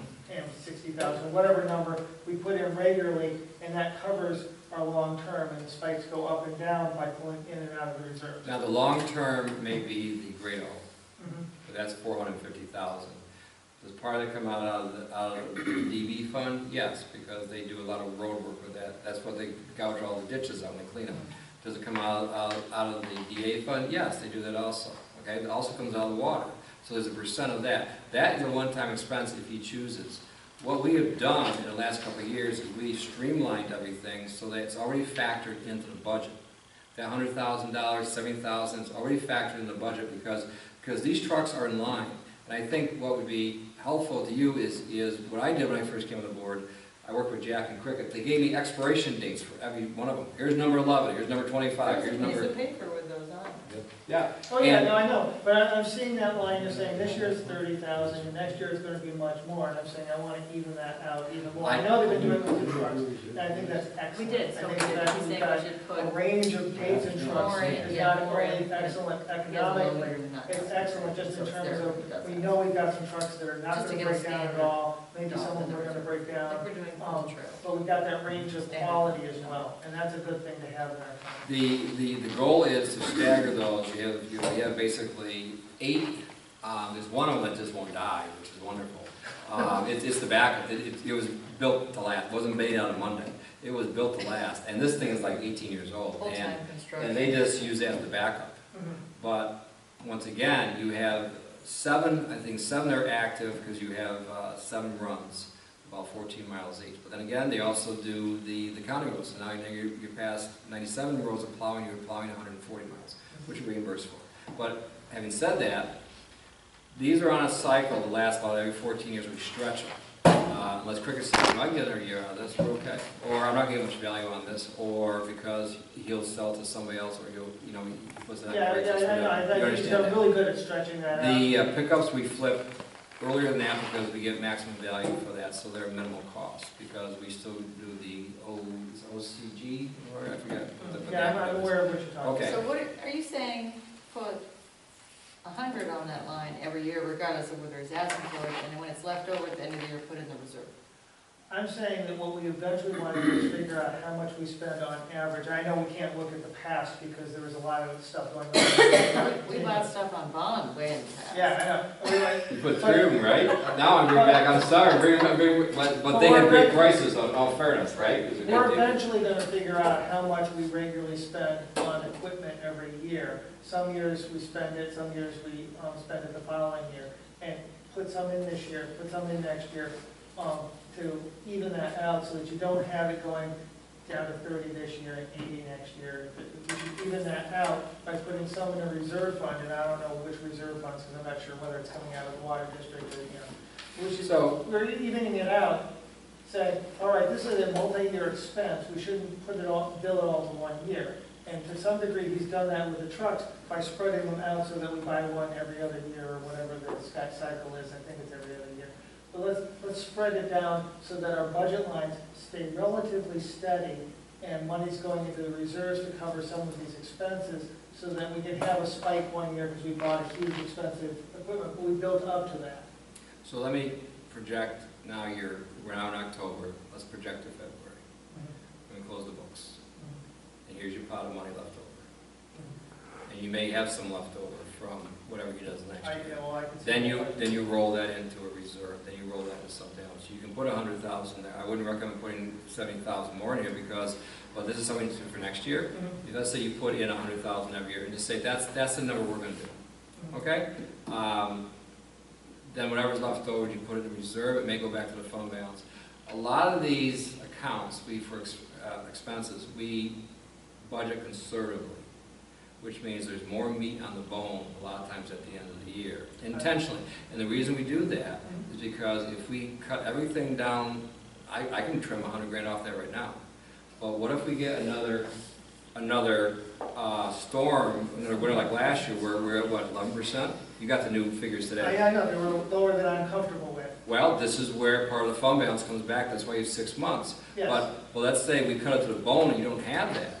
Well, then you're going to start burning through a lot of stuff you don't have. This is our shock absorber. So what we'll do in February, when we close the books, is that we'll say, okay, here's what we have left over. How do you want to tweak this for next year? And that's when you have those discussions. You say, do you want to put some money in the reserve then? Okay. I want to start building our reserves so that they're set to, understand that every 5 years we're going to spend money on this, every 2 years we're going to spend money on this. I understand that. And just even it out so that it gives us a more predictable budget each year because we already know what we're kind of doing with all these things. And I think we're at that stage now. Before we were catching up. Yes, I agree. And now we're at the point where, okay, now we're a little bit, but we're still okay. And now I think it's a good time to have that serious discussion and say, okay, you're going to have a pot of money come in, which is for something else. Let's look at our stream of revenue, which is our taxes, and see where we are with that, and see where we can go with that. And okay, we'll put, let's say, 100 in every year. Okay? Let's see where this goes for a few years and track it. Well, that's where the capital budget is, we sit down and we outline what our capital things are. We say, all right, we got a town hall, it's worth X amount, it costs X amount, to replace these things. These are numbers that are easily calculated. We've got a community center, we've got town barns, we've got all these things. How much are they? How often do we have to replace how much? So we kind of have an idea of what that long-term expense is going to be like, so we can start building towards a new roof for the town hall, which is going to happen, I don't know, what roof they put on, is it 25 years, 30 years, 50 years? I think it's 50. Yeah. Well, the nice thing is, in February. Tell me how it turns out. We won't be having comprehensive plan meetings like we did last year, so we can actually allocate some working meeting time. Yeah, we can. To- Yeah, we actually freed up a lot of time, didn't we? Now we got that, so we passed that kidney stone, now we're okay. Well, what this allows us to do is really plan out what's going on in a comprehensive way so that we're in control of the budget coming down the pike too, so that we don't have, and this is what the comptroller says we should be doing. Well, And we will. we will. Well, Okay, so. we gotta move on to the We next do, short yes, topic. yes, this is long-term strategy, this is short-term. So, does that answer your question? Yes. Okay. Yep. Okay. This is the other thing, is that if you have questions, feel free to ask the different department heads that are there. Send them an email, and you can share it with us. It's the same as asking It's something good writing. to have the conversation, because it reminds us of things we're doing and keeps us. Well, you have a sense. You have a sense of Right. where the money is, where it's going. And you also have a sense of, okay, where's the revenue stream? So, Right. I didn't mean to interrupt you. No, go ahead. So, you're raising, I know, Raising 5 cents. 5 cents, and we're taking the doors off this budget. Correct. Can we increase the town board's contractual Yes. Yes. so that more, Yes. several people can go to? If they're willing to be, in all fairness, if you're willing to go, which I'll probably go this year too, if you're willing to go, because I haven't been in a couple of years, yes. Good to go. Well, you get a sense of where certain things are headed, and there's nothing wrong with that. And then digging through my files, I'm not stalling, but I do have printout sheets for everyone. Not the budget, just the front page. We can kill enough trees already. So, having said that, yes, we can. What do you want to bump that up to? Number I figured was 3,600, that allows, 2 people to go to 2 different things, or 4 people to go to one thing, Which is based on what we spent this year, we have 4 people go to 2 or 3 different things. Two people going to the planning board meeting was really helpful, Mhm. and I think the And Association of Town Association, meeting is a right. good thing to go to. Thank you. And this is something that, once again, let me give you a little more information on this with the tax rate increase. Too bad Dan's left, but so be it. You look at where we are on here. We lost 10,000 from the shops of Ithaca. 10 million of assessment. Yeah, I wish. 10,000 is what my calculations were. That's been going on. So every year you lose that assessment, it compounds itself. We lost 25 million of assessed value from the power plant last year. That compounds itself. We'll lose another 10 million this year. It's going to compound itself, and we'll lose 5 million next year. I added all that together. That's 210,000 that we lost. Of this tax revenue. The actual town between your school, your county, your fire protection, your library plus us, it's $4.2 million of revenue. So at some point, my magic wand runs out of juice, and we're going to have to move it the other way. And so you look at the... Well, except we have things added on, which is the only reason we haven't been, hurting as badly as we would. Well, we've got new stuff on the pipeline that adds money in. And the other thing which I feel bad, and you're right, the other thing I feel, and this is why when I got the supervisor, I said, I got to find $60 million. Because the power plant, I anticipate that going to zero. It's going to go to 20. I didn't see this one coming from it's the... going to go to zero, but it's going to go down. No, but when I didn't know that because we didn't have... You're assuming the worst. We didn't have the new pilot yet. Yeah. We were running on the old one. So as we negotiated it, and then we see, yes, it goes down to 20 million. But I had no clue about the shops of Ithaca all of a sudden dropping from 29 down to 19 million. I think most of the hits are there now. I don't see anything else. But who knows? The shops could go down more. Yes, they could. But on the other hand, we have new lumber, as Doug would say, because we've been pushing hard for that. As Doug's doing, too. Yes, Doug's doing, yes. I'm in the city of Ithaca right now. You were in Lansing this summer, I saw you. I wasn't nice. But also the fact that we have, the assessments went up for some people, and I feel bad about that because they've already been taxed. So, once again, I'm sorry about we have to raise it. So having said that, you want to go to 36? Okay, so what, can we do this, can we just move this to the preliminary now? Yeah. We're talking about this, exactly the way it is, with Yes. zero increase. Yes, And zero then we'll- increase, and then if Our we're, suggestions will go to Charmaine if she. and then doesn't she'll give us send it on to us what it looks like from there. But we already, if we agree on the move from the tentative to the preliminary, then these numbers we can give to Charmaine tomorrow and say, okay, plug and play and see where we are. So you have to increase some of the lines like your training. Agreed? Okay, sure. Okay. That way, thank you. Now we got that out of the way, so now we're in Do you need a formal vote? thank you for making the motion, I'll second it. All in favor? Aye, there we go. Okay, do our best work. Is it one of those or is it a roll call? I don't know. Laura, hit it. Is it a roll call? Yes, it is. Just trying to follow the rules. Yeah, thank you. Because I've heard in this meeting, we're supposed to follow the proper process through everything. I am a procedure guy, you're right. Okay, go ahead. Andrew Benson, Yes. Katrina Binkowitz, Yes. Doug Dave, Yes. Joseph Wetmore, Yes. Edward Levine. Yes. So the first thing is, do you have any more suggestions, recommendations, comments? Are you doing okay? Yeah. Okay. All right. I'll give you 10 more minutes. Okay, for your eyes start to cross. Okay, so let's go to, I would like to actually try to put cameras permanently into the boardroom. I think that would be really a positive thing. I think we could actually set it up at some point so that we could stream straight onto the website so people can watch the meeting in real time at home. But that's not isn't that a budget or is that a one-time? That's a one-time. purchase? That's a It's one-time. fund balance, right? we need to have that discussion. We will this year, and we'll see what the options are. I'm roughing a number and based on a little bit of what I've talked about. So it's an FYI. It's an FYI that's coming down the We're gonna road. investigate it first. Yes, Yeah. and the other thing is, in all fairness, if that pot of money does come in, Mhm. hopefully come in, I keep saying that word, then you can put more in your technology reserve, you can put more in other stuff, you can put your 10 grand in right then and you have it. So whatever you decide, we decide what to do, it's there. Because we can have them mounted on the ceiling when they're out of the way, pointing into the general areas, and just have it so you flick a switch, you turn on lights, you turn on this, you turn on the speakers, and you turn on this, and people at home can watch. And we don't have to have somebody doing camera work or anything, it's just there. Well, like I said, we have we'll research this.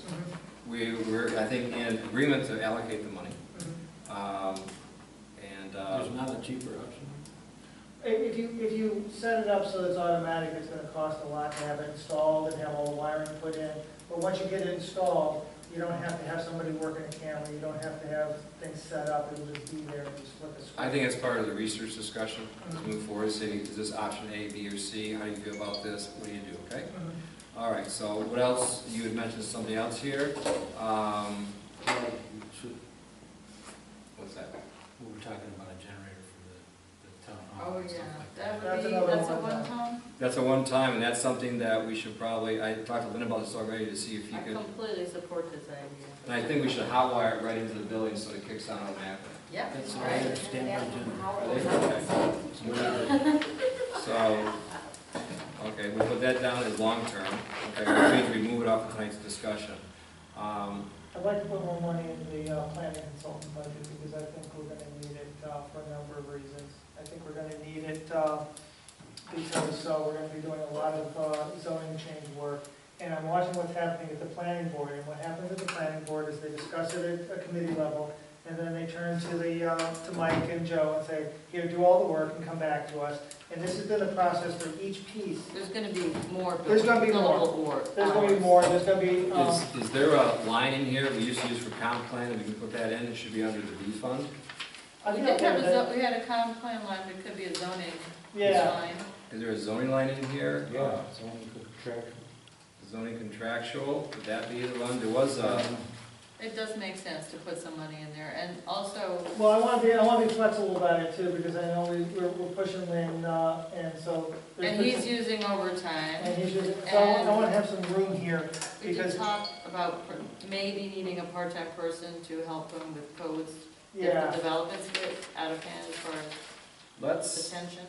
look, is there a contingency fund in here? A lot of times you can put it under contingency. Well, there's other numbers that we don't Planning have in our budget contingency. that they can be Well, no, added to. under the B fund. Now, keep in mind too, that is not a levy-driven, Yeah, I understand. that is not a, Yeah, I understand the issue you're Right. talking about. There are lines that aren't on our budget that Charmaine might be able to use, so if you tell her I wanna do this, I wanna have money to be able to do it, She she might may, find a she line. may add it. it's right here. It's B 1990-400. D, B as in boy. It's a contingent account. At the top is 0. Yep, you can put 30 grand in there right now. one, It's on page 5. It's your first B on page 5. I think that makes sense. And that's what contingency accounts are for. oh, okay, yep, That's what they're for, it's, yeah. okay? Yeah, that'd work for me, All right, so we agreed to put, we're gonna 30 grand in there? yeah. All right, that'll come out of the B fund, which we have actually more than 6 months in that, by the way, so we're gonna have to do something. Which quickly, we're gonna have to also look at our fund balance policy to see where we wanna go with this. Do we want 6 months, and also, do we wanna use fund balance in the future or not? So those are all things I'm planting seeds, okay? So we're gonna put 30 in the B fund in the contingency. I would like, in our slow time of winter and spring to really look at capital budgets and look at our projected budgets a lot more closely than we did this year, because that's how I can really understand what we need for a fund balance, by seeing what we're projecting out, what our highs and lows are, and start to move Well- towards what you were saying, which is, This is all ZB. gelling at the same time. Yeah, no, this is So all, we're timing's kind of- perfect. We're kind of tweaking this in that direction, but we don't have time to work out all the numbers and charts to really have a full understanding. Well- But we will in January, February, when things are slower. Well, we were sensitized as I've been tracking the A and the DA to see how much we can keep sustaining this at the rate, and it wasn't sustainable. And you don't want to pull from the one-time money allocations, because then you're going to run out of money. So The credit card I know runs we out did. eventually. I remember that. it's all, okay, so we have that, that's all, that would be B 1990.400, okay? That's contingency. That's contingency. Okay. Anything else at your end? We talked about the contractual of the town board, A 1010-400, right? Mhm. So in the. That's Katrina, I'm sorry, I'm not taking Yeah. away you. You want to go up to, from 2,000 to 36. 3,600? Yeah. Okay, increase to 3,600. Okay, that may come out of fund balance a little bit more, but we're already down to 91, so that's good. What else did you want, Katrina? I just wanted to double check, and maybe this isn't the best time to double check, and it's not really going to affect the budget, but the park grant that went in, have we heard anything about October. that? We're Okay. waiting for October. And our match, is it all, is It's it, October now. What do you think about the October? our match is labor and In kind. supplies? It's in kind donation. So do we need to allocate anything extra for a potential labor match? No, one of the things is that you say in kind, which is like, what's the cost of the use of the truck? Okay, That's so they part would of it. have their, it's this, it's They have a in the formula, budget, and they have a just, formula. they just take an allocation of time. Okay, Correct. thank you. Have you covered everything? At some point, I want to talk about our attorney line and how we can bring that down, but I want to do a little bit more research around it. Okay. I'm But sure I- Guy that's a has concern. recommendations. Okay. I know God has recommendations, I talked with him about it, too. Okay. And I will talk with him more. Well, and share, Yeah. okay, share in the sandbox. Anything else for tonight? Those are the big concerns. I mean, really, I want to move this somewhat. And I Well, want to so jump, we. and I want to jump towards how we can, do a capital budget and, much more. detailed Well, I think we're budget. moving there. Now we've got the fund balance done, reserve policy, all those things are happening. Everything now is, I think if we had this conversation 4 years ago, it probably wouldn't have happened. We would have been talking about the other stuff that's gotten cleaned up over the last 4 years, right? I get that. Exactly. So I'm not criticizing, I'm just anxiously saying, we can go better, we Well, can get better. so am I, because I've been waiting for this. I've been waiting for this to gel so that there's a time for everything, and this is the time, so it's all good Here's conversation. what I really want. What I really want is to go to one of these town, association of town things, and they say, here's how Lansing does it, you should be doing it that way. Well, they do it with our rec programs, they do it, I mean, they do so. What I do hear is about the health insurance consortium for the county. We talked about that, what they did, that's one I want all the time. They said, this is the model. Okay. As you know, we can talk all night. You and I can talk all night. We've actually approved a couple times. Okay, any concerns for you? No, I'm fine. Doug? Good. Katrina? I'm good. Guy, do you have any concerns on this? You're part of this equation here. Looks like, I know we have a lot of legal stuff going on, but I gotta tell you, we have cornerstone, we have blah, blah, blah going on, plus we have concerns we have to address, so, how about you, Laura? I'm good. Did I miss anything here? I've got the contingency of the B fund, I got the A increasing it to 3,600. We point out the tech of 10 grand, the generator we'll talk about, the front door will get yanked out, right? And that'll be also in a improvement, whatever the line is. That's long term. Can you guys send me some emails when things pop up in your head? Well, here's a question I asked. We've got expenses that come in both for our engineer and for our attorney. They get reimbursed somewhat through the planning process, through the water districts, all that.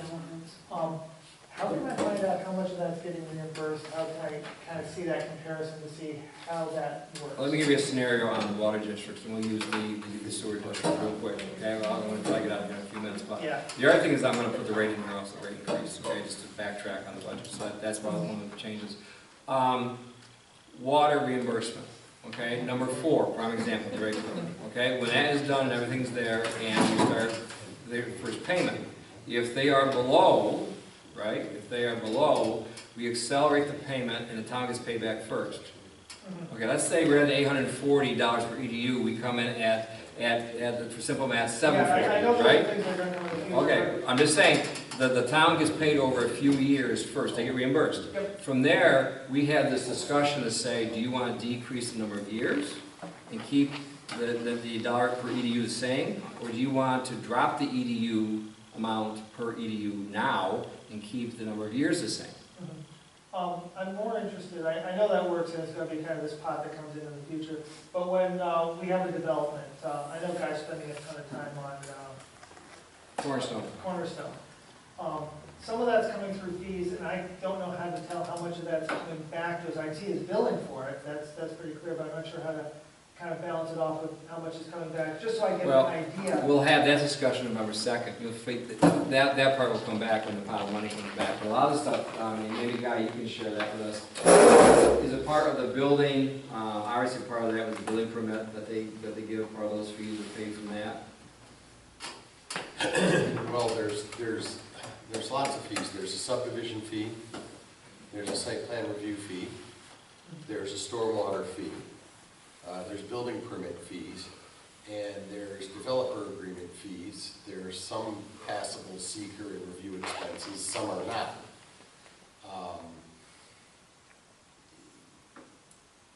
I've done multi-page reports on fee analysis for this and many other towns. And I'm not sure anybody's actually done fee analysis the way it should be done. Because whenever I've historically suggested that we need to update our fee schedules, what I get is cost of living proposals. Yes, right. So the reality is that when you look at what is the fee for a subdivision application, you should have some sort of mathematically, rationally determined analysis of what your average cost of review is per lot for small versus large subdivisions, or whatever rational classifications you want to make, and set your fee as an average, and that's your benchmark. In some cases, you'll get, maybe somebody pays $3,000 as an application fee, and you get through it and they've only spent $1,500. In other cases, they pay the $3,000 and you spend $6,000. Over a period of time, it should tend to average out, but fees are supposed to be predictable. So we have a per lot fee for subdivisions, but it's not paid until they file the plat. So there's all sorts of weird variations that have historically existed, and there are a lot of legal issues hiding in what is a fee. If a fee is geared to raise revenue, it's called a tax and you're preempted from using a fee that way. It's illegal. So I'm not interested in that, I'm interested in making sure that we're Nope. kind of getting the money we're spending on you and the engineer back. that's the problem. That's revenue generation. And, okay, this, once again, we've had this, we review this periodically. It is the moving target to say, what's a good fee here? How much are you generating for this? And you have to be careful because, once again, the fee can't exceed what the service was. Otherwise, like you say, it's a tax. It's not a revenue stream. I mean, we want to cover the expenses of what's generated to perform that development. Exactly, that's what I'm looking at, is, And we review this every 2 or 3, I think we just went through this fee schedule a couple of years ago when Lynn said these need to be bumped a little bit or not. So Sure. Yeah, sorry. Sure, this is time. I'm over here. Okay, Thank you. we can continue the discussion now. Thank you. Okay. I just has to adjourn the meeting. Mr. Sharon. Thank you. Oh, that was a good job. Yeah, it was.